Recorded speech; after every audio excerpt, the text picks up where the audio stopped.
नमस्कार। आज कौशल्य विभागाचे आयुक्त सैनी सरांची आज भेट घेण्यात आली।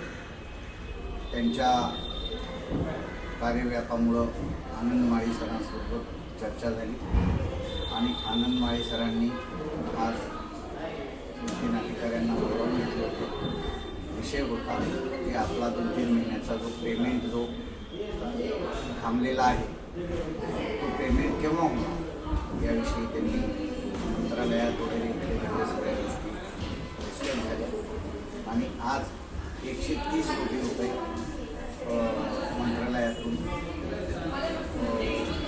मान्यता मिळालेली आहे। शीघ्रगतीनं हे पेमेंट प्रशिक्षणार्थीच्या अकाउंटमध्ये जमा होईल अशा पद्धतीच्या सूचनाही दिलेल्या आहेत। व्हिडिओ किंवा फोटो काढण्यासाठी ते प्रतिबंध केलेला आहे, त्यामुळे या ठिकाणी आम्ही हा व्हिडिओ करतो। येणाऱ्या नेक्स्ट वीकमध्ये दुसऱ्या आठवड्यामध्ये सोमवार मंगळवारपर्यंत आपल्या प्रशिक्षणार्थींच्या अकाउंटमध्ये जमा होईल। 5 तारखेचं आपलं मोठं जे आंदोलन आहे जेल भरो, या जेल भरो आंदोलनामध्ये मोठ्या संख्येनं आपण उपस्थित राहतो।